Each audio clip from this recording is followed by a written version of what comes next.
This podcast is sponsored by Lightens. Lightens, your best source for OE quality automotive and heavy-duty accessory drive tensioning devices. We know tensioners because we invented them. Good afternoon, gentlemen, and welcome to AMN Drivetime, sponsored by Lightens. In mid-November, MEMA announced plans to position the association for the future. You're going to organize your current four associations into two, MEMA Aftermarket Suppliers and MEMA Original Equipment Suppliers. As we sit here today in mid-December, what more can you share with us about the restructuring and how will it roll out? Thanks for having us on, and appreciate the opportunity to share some additional insights. You know, when we look at the realignment, we really aren't calling it a restructuring, more of a realignment. When you look at the issues buyers in the industry are facing today, certainly a tremendous amount of uncertainty, the race for new technology, the issues with supply chain shortages, the challenges with workforce development, U.S. manufacturing competitiveness, on and on. We found that the organization, much like many of our members, also needed to change to be able to meet the needs of the future for suppliers and also to create a more simplistic organization. And I think the outcome, as we view it, is it's going to provide tremendous additional access for members. As you know, suppliers would have to join maybe up to 4 different MEMA divisions in the past. And now going forward, they'll have access to over 100 platforms for industry dialogue and engagement. And really, again, allow us to position MEMA to get out in front of a lot of these changes. And the ones that I mentioned, Bill, quite frankly, are common to all suppliers. Workforce shortages, sustainability, ESG, sustainability, on and on. This will allow suppliers to have a network and an engagement of a much wider audience than they currently enjoy today. Bill, can you, as we look at the two groups, can you specifically clarify who makes up the two memberships? For example, Bill, are OE manufacturers, are the original equipment manufacturers, the car companies, are they members of OESA? That's a great question, and one of the industry myths that we've heard throughout the years. You know, MEMA was formed in 1904. 37 suppliers got together who felt that they were stronger together than they were apart. The key operative word is suppliers. OEMs or channel partners, not members of MEMA. To be a member, you have to be a North American supplier with a manufacturing facility in North America. So again, we are purely a supplier-oriented trade association, have been and most likely always will be. So who are then the members of aftermarket going forward? And it's the folks who have always been our members, and it is the suppliers, as Bill said, of the parts, the tools, the chemicals, the diagnostics, the accessories, the equipment, all the technologies that keep our vehicles running safely and reliably across their life cycle. So again, it's the suppliers to the automotive and commercial vehicle aftermarket, and with new and remanufactured goods. So that's who we represent. Companies like Marc Blackman with Gold Eagle. That's exactly right.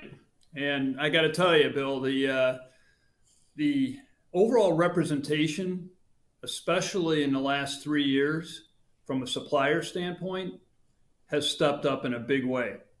And that is with all the challenges that our industry has been facing, and that the suppliers specifically have been grappling with.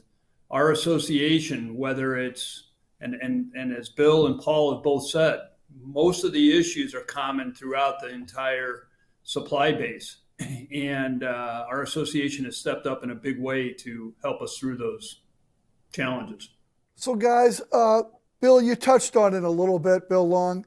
The marketplace is being affected by significant changes today. What are some of the primary areas of disruption the new MEMA is going to focus on going forward? And what does the motto, one MEMA, more services, mean for your members? Well, it's a great question.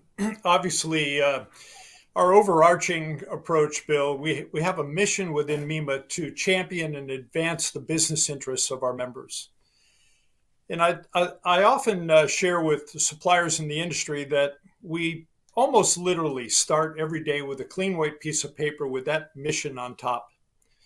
And below it, we identify the key pain points, strategic shifts, headwinds, if you will, and opportunities. And then it's our role to find ways to navigate those headwinds and challenges and champion the issues that are important to our members on their behalf. So today, we know that suppliers are dealing with workforce shortages, and that's common across all 4 divisions. Today, we try to tackle those 4 different times across MEMA. Going forward, we'll be able to create a platform where all members can come together, both focused on original equipment and those focused on the aftermarket, to help move some of those initiatives that will help members forward. Supply chain issues, trade, tariffs, regulations, working with regulators, policymakers to help identify the barriers and some of the headwinds, including issues at the ports, for example. We would do that 4 times across 4 different divisions. ESG, many of our members are struggling with what is the reporting requirements?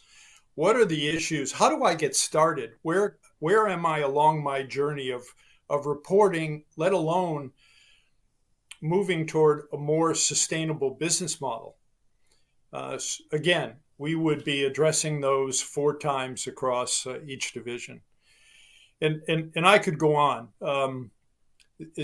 Certainly, U.S. global manufacturing competitiveness is become a topic, particularly when we went through USMCA and trade negotiations. How do we be competitive and create a level playing field? Those are areas that we'll begin to tackle, again, as it relates to original equipment suppliers to OEMs, and then suppliers to the aftermarket. If you look at the MEMA membership across all divisions and groups now, a vast majority of those companies are smaller companies and 100 million or less. And so what's really appearing is, as these challenges that Bill just talked about, there's a real difference between the abilities and the knowledge set that large suppliers have versus the small suppliers. And the ability that this realignment and strategy takes into account is, now as a supplier, I have so much more access to other suppliers to share information, to talk about ways to address this, to really start off on how these smaller companies can start their journey in each of these challenge areas. It's instead of like siloed, like Bill was talking about earlier, it's now much more of a diverse group that can share notes and really help each other. And the other part that's been really gratifying to me is the large companies. The large companies that are member bases, they want to help. And so being able to interact with them, it has been a real benefit as well. So, I mean, these are such interesting times to be an aftermarket supplier. One of the things we've been saying to our members is that we are living every day the famed innovator's dilemma, which is this challenge of managing 2 businesses. So one is maximizing the returns from our existing aftermarket business, which we think has a very long, fat, and profitable tail. In parallel, we're all trying to grow new innovative businesses, prepared to take advantage of the opportunities, and especially the aftermarket opportunities of all those trends that Bill mentioned, of electrified, connected, and automated vehicles, of these business challenges like workforce and DEI, sustainability, and this shifting production footprint, again, becoming increasingly common across manufacturers.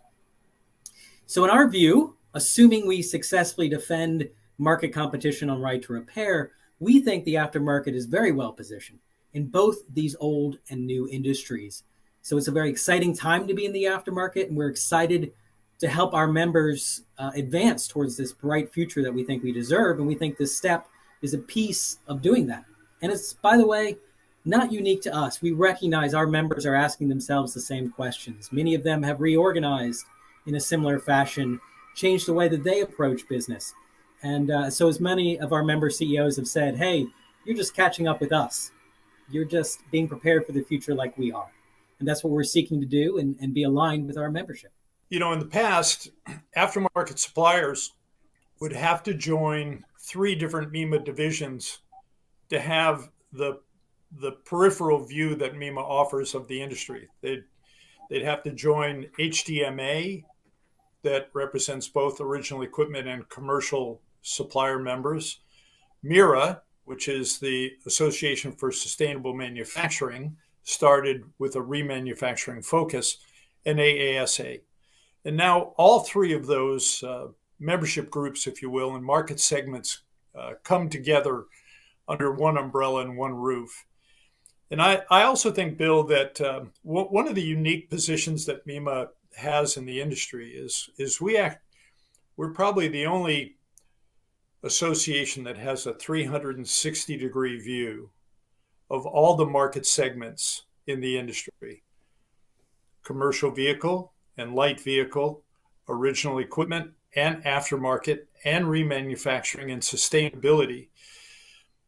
So we provide a platform that helps identify new opportunities, as well as some of the common issues that are throughout all these different market segments. And suppliers looking to grow are also looking for new market segments to get involved in.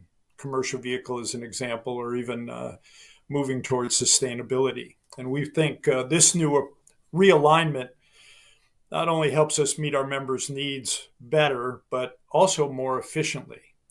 And we're going to utilize some new digital communication strategies to be able to meet members where they are in this new post-COVID environment that we're living in.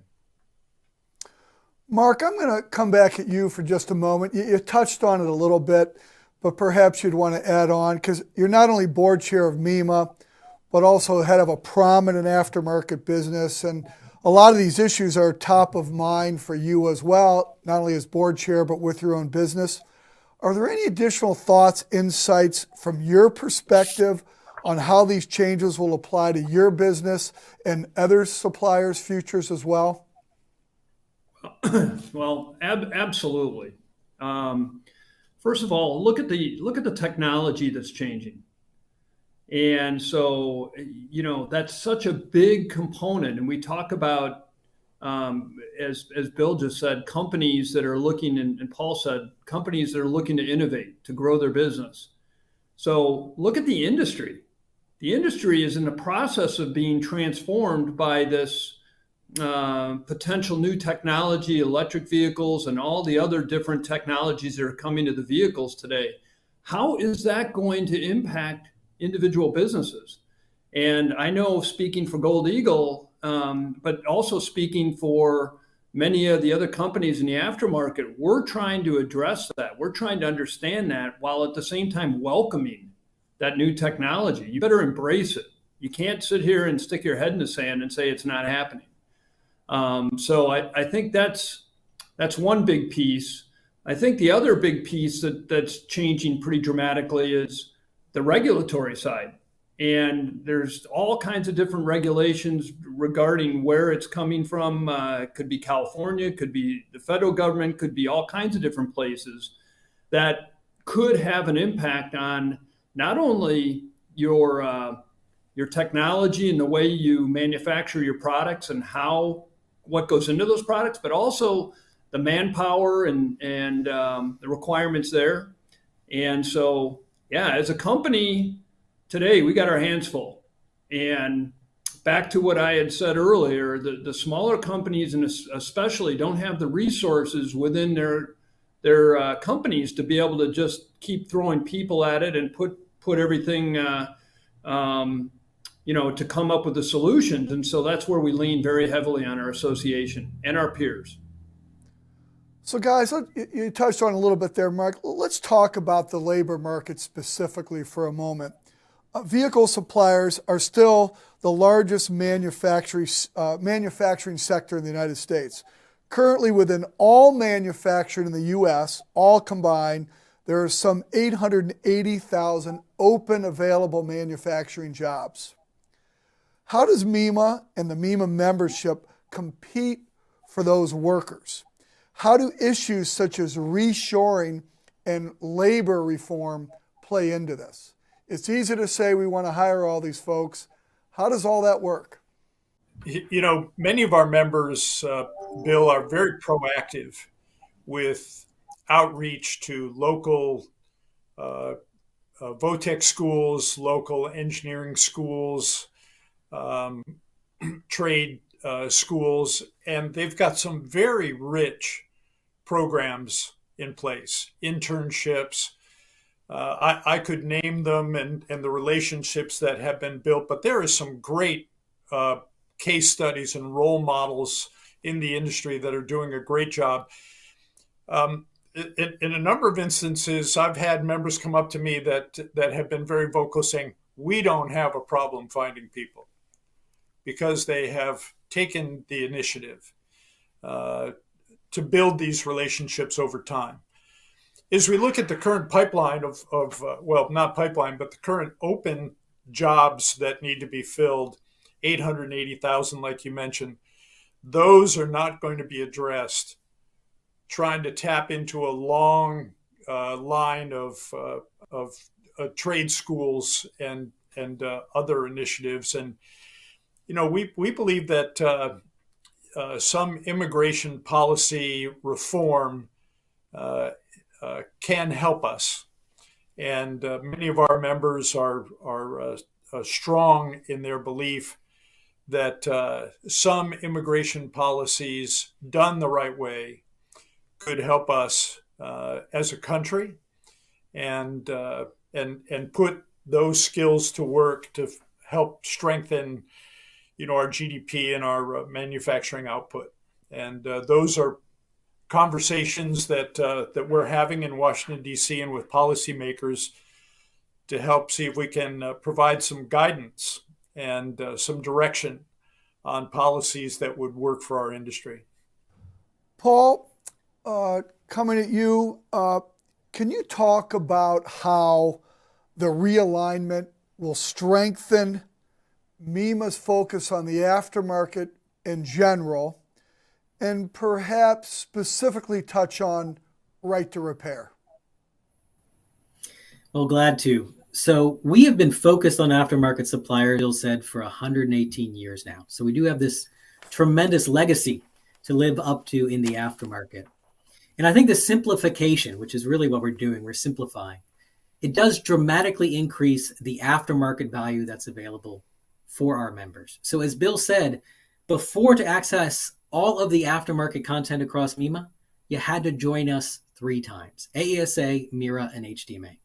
So that's what our board said. We're busy business people. That's too complicated. You got to make it easy for us. So tear down those walls, Mr. Gorbachev. And so now our members will have access to all of our aftermarket value, insights, and forums in just one group.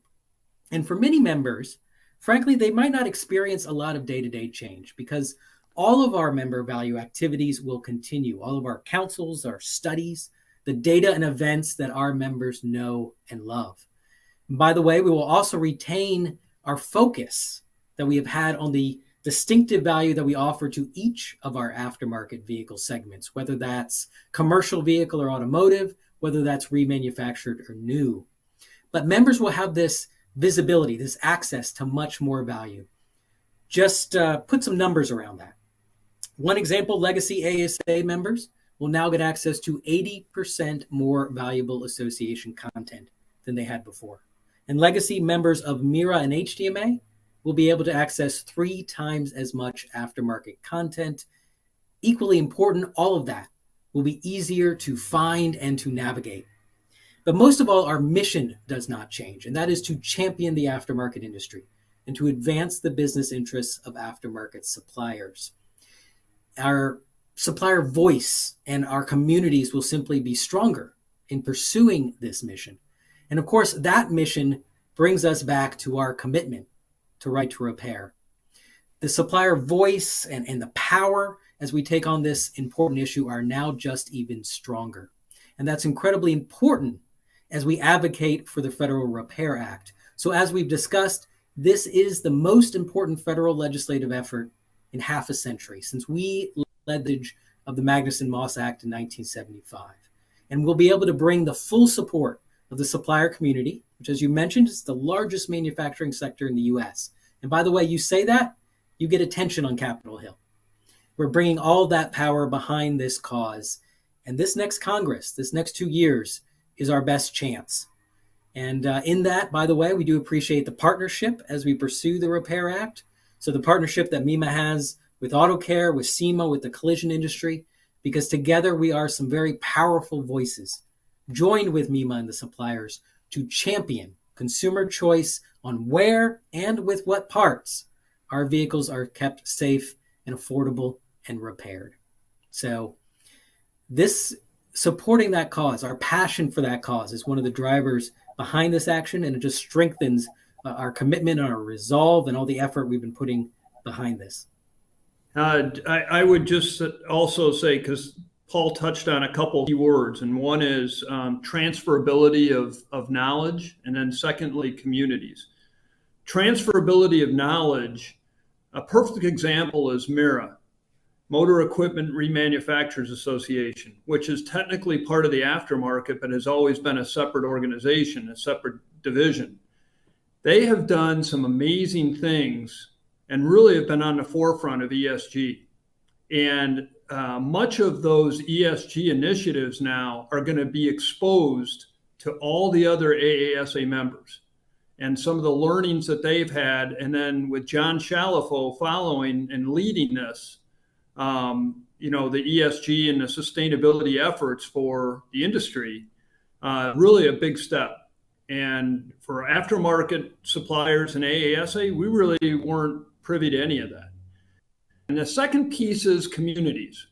As I've been very fortunate to be in the role that I'm in and learn so much more about the heavy duty side and the remanufacturing side, and certainly the OE side, there's a certain community in each of those groups.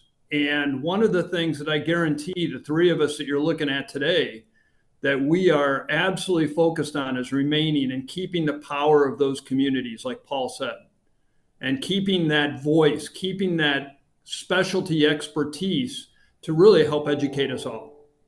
So guys, changing directions just a little bit. There's a remarkable amount of emerging technologies in the aftermarket today, right? EVs, autonomous vehicles, ADAS, other new technologies. How does MEMA stay ahead of the advancements and keep your members informed and educated? Paul, you touched on a lot of this already. Bill, it's interesting. We have a number of platforms for dialogue that are technology councils, where our members join together. Actually, they're the ones that are the experts on the technologies and the IP and a lot of the skunk works that are going on, if you will, in all of their companies.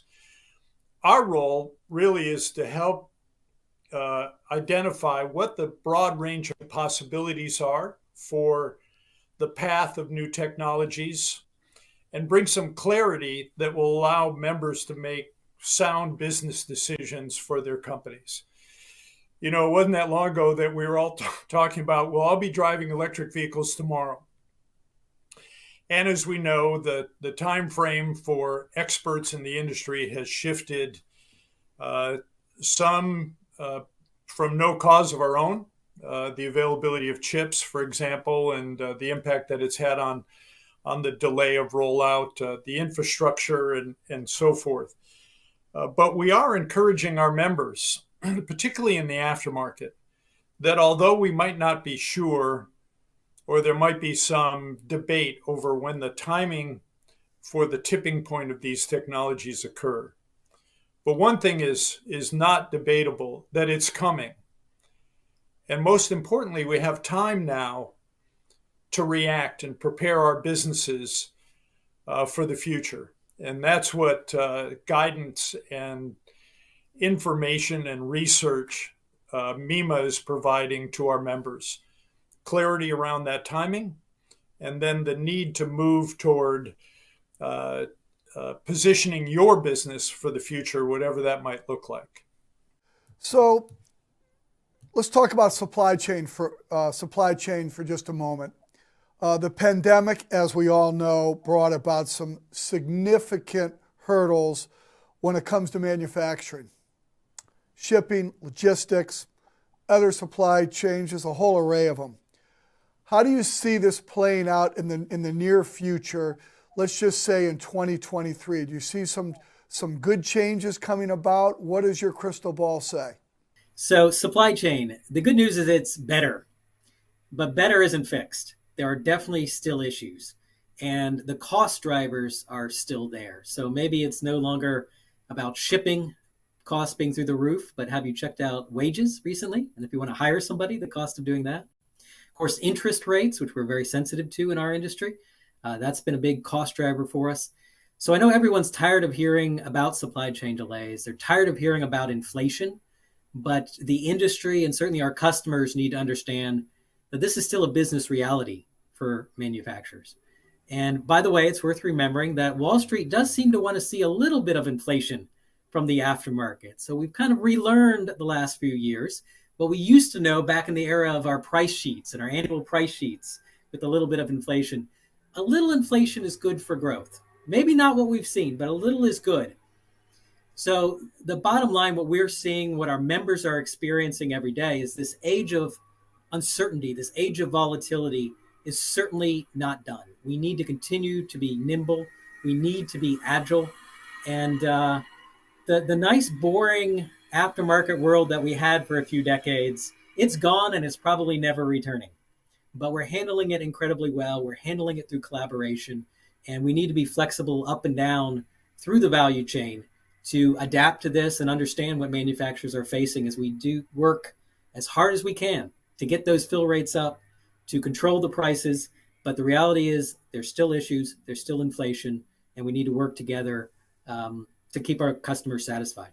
It's literally the last 3 years from a supply chain standpoint been like whack-a-mole. If it's not one thing, then the next thing comes up, and just as you think you have that mastered, then you have another issue. Like Paul said, it's getting better. We're not slamming down the mole quite as often, but at the same time, inflation has added another dimension to it. And it's really, I think, when we get out of this, we're all going to be much better for it because it's exercising muscles that we haven't had to exercise for a long time. And I think companies are going to emerge stronger, even though a little bit pained by the last few years, but I think we're going to come out of it stronger, and our associations helped us do that. I think suppliers deserve a Medal of Honor for how they have been able to respond to all the unexpected challenges that have been thrown at them. And I think most of a good portion of the industry has looked to insulate their supply chains and their relationships, find alternative sources. Some have reshored back to North America. We're seeing a fair amount of that. The headwind, though, that we see, Bill, and we touched on it, is in many cases, again, available workforce. it's hard to move a company or a factory or start a new one when there just isn't the availability of workers to support and fill those plants. I think the raw material issues that we went through, we've suppliers have navigated quite well around that, even the chips issue that we've had. So again, we'll be advocating for some metal of some sort for suppliers for their ability to respond to a lot of these challenges. One other interesting thing is that when you talk about workforce, and like Bill said, you said earlier, some companies have problems, others don't have as much problems. When you're in a large city like Gold Eagle is, there's plenty of workforce. There just is. The concern is the economics and whether you can afford and compete with the Amazons of the world and everybody else that's out there, offering incredible wages right now. When you go into the smaller markets, it's a little bit the opposite. It's from a cost standpoint, it's much more affordable, but you don't have nearly as many people available. And so there a lot of companies are really looking at where they're located and what their supply chain is and how they can modify to that. And that's a great point you raised, Mark, because one of the things coming out of this is this shift in where our aftermarket footprint is and needs to be. This is a long-term shift. This is going to be playing out over the next decade, even as things get more normalized with the near-term supply chain issues. So we actually did a landmark study on this for our members just before COVID. So that served as a little bit of a map for many of our members. But this has continued and intensified. For 30 years, the answer was China. There's an issue, move it to China. And unwinding that is not something that happens overnight. It requires a lot of planning. It requires a lot of investment. It requires a lot of capital. And it's not a single answer. Depends on what you make, where you make it, how you have to make it. And it's not just your production, it's also the supply base. So when we did our study this year, Landmark 2035, we identified that shifting of the supply base as one of the top 5 things that will determine success or failure for businesses and suppliers in the aftermarket over the next decade. And so that story is going to continue to play out. This isn't something that we can solve overnight, but it's been impressive how the entrepreneurial aftermarket supply base has responded and reacted and begun that process. But our customers need to understand the amount of time and money that this will take to give us that aftermarket footprint of the future. So, Bill Long, when we spoke a month or so ago, when you guys were originally rolling out the new MEMA, one of the things we talked about, you guys, I think, touched base on it a little bit today, is the MEMA Centers of Excellence. And I'm wondering if you would like to spend just a moment or two amplifying on that for our AMN audience. Well, we did, Bill, and we're not. I'll say we're not quite ready to go prime time with some of those announcements. We are planning for those, and we would like to circle back with you in early January. But I will say this: there are 2 areas that we are looking at. Certainly, Marc Blackman touched on it, sustainability. As you know, MERA, the Association for Sustainable Manufacturing, has focused on this area, primarily oriented toward remanufacturing. But sustainability is now an issue for all members. One, for reporting, as I mentioned, but even more appropriately, there is a societal benefit as well as a financial company benefit for adopting a sustainability plan for your business. So we will take the MERA footprint, if you will, and broaden that so it's available to all MEMA members, both original equipment suppliers and aftermarket suppliers. And then there's this area of competitiveness that I mentioned. That's an area that we think we have a responsibility and the capability to play a role to help identify the barriers, if you will, for competitiveness for suppliers. We all know the issue of a level playing field, particularly with China and other countries as well that have low-cost labor, perhaps, and maybe governmental incentives. So those would be two. And then I've got maybe some personal passion around how do we take this supplier industry community and leverage the expertise and the experiences that exist within it and unify that to put it to work to move the industry forward. And it could be topics like how do we address as a community workforce development and training in so many different areas. So those are three topics that I know you and I chatted about a little bit, and ones that will be more formalized when we get into January. So guys, great comments today. Thank you. As is tradition on AMN Drivetime, sponsored by Lightens, we have a lightning round. And for you each, we have one question. You're each going to get a different question. Bill Long, I'm going to start with you. NASCAR or Indy? Indy. Mark, best pizza in Chicago? Lou Malinati's. Paul, DIY home repair or hire a professional? Definitely hire a professional. DIFM is the way to go. Guys, great to have you on AMN Drivetime, sponsored by Lightens. Thanks for having us, Bill.